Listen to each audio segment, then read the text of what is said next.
All right, let's talk about a big one, Kubernetes.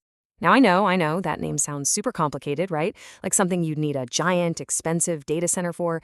But I promise, by the end of this, you're going to get exactly what it is, why it's such a game changer, and, this is the best part, how you can start playing with it today, right on your own computer. So, let's just jump right in. First, let's start with a question. Have you ever wondered how a massive online game or a huge streaming service just works all the time? How do they handle millions of people at once, update their software, and never seem to crash or go down for maintenance? They just seem to run flawlessly, 24/7. So, what's the secret sauce? Well, here's the thing. They're not wrangling individual servers one by one anymore. That's the old way. Instead, they use this incredibly powerful system. And the best way to think about it is like an AI general that's in command of a whole army of servers.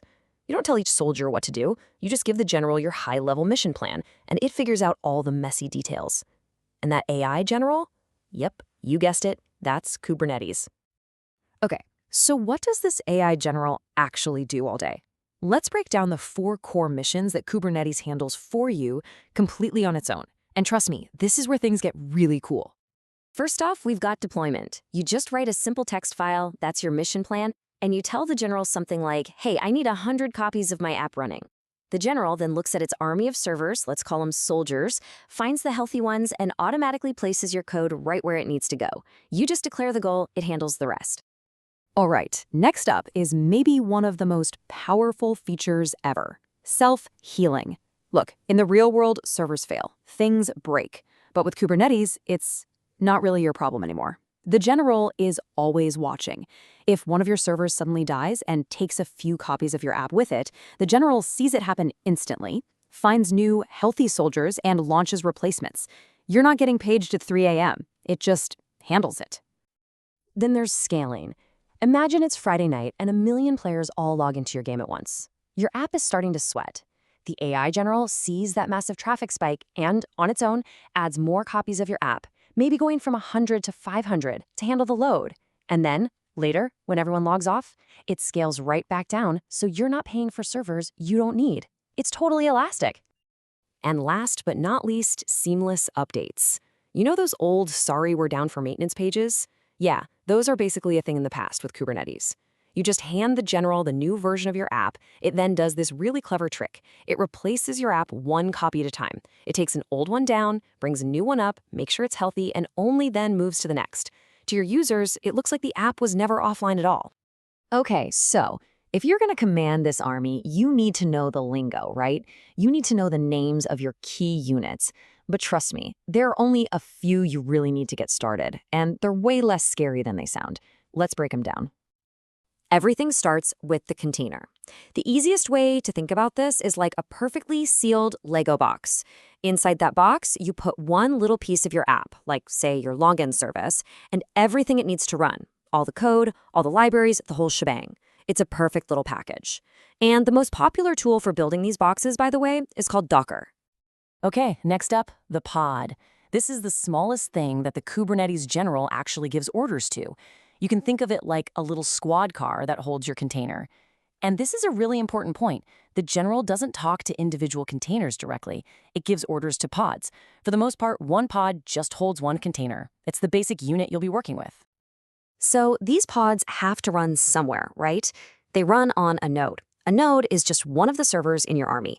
It could be a huge physical machine in a basement or a virtual machine living up in the cloud. Think of the node as the actual soldier on the ground, the hardware that's doing all the heavy lifting. And that brings us right back to where we started, the deployment. The deployment is that mission plan we keep talking about. It's literally just a text file where you write out your final goal. You say, hey, Kubernetes, my goal is to have 100 copies of this specific pod running at all times. You give it that file, and Kubernetes makes it happen. Okay, I can hear you thinking, this sounds amazing for Google. But what about me? I don't have an army of servers. Well, guess what? You don't need one. You can set up your very own personal practice field for free, right on your laptop. Let's talk about 2 amazing tools, Minikube and K3s. Think of Minikube as a super realistic flight simulator. It creates a little virtual machine on your computer and gives you the full authentic Kubernetes experience. It's awesome, but it can be a little heavy on your system's resources. On the other hand, you've got K3s, which is more like a go-kart. It's a stripped-down, super lightweight, but still very real version of Kubernetes.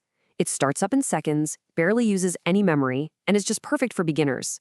Honestly, for just learning the ropes, I'd point you straight to K3s. It's just so fast and easy. So, you get the theory now. You know about the practice field. What's next? How do you actually go from being a recruit to a commander? Let's lay out a super simple, non-scary roadmap to get you started. It really just boils down to 4 steps. 1. Learn the absolute basics of containers. Just figure out how to build that Lego box with a tool like Docker. 2. Install your practice field. Seriously, getting K3s on your machine is one line you copy and paste into your terminal. 3. Learn the basic kubectl commands. That's the magic wands you wave to talk to Kubernetes. And 4. Deploy your first app. Just follow a simple tutorial online and see it work. Get that first aha moment. Okay, so let's boil this all down. What are the 3 things you absolutely need to remember from all of this? First, Kubernetes is the autopilot, your AI general that manages your application armies so you don't have to. Second, you don't need a data center to learn this stuff. Tools like Minikube and especially K3s are your free practice fields.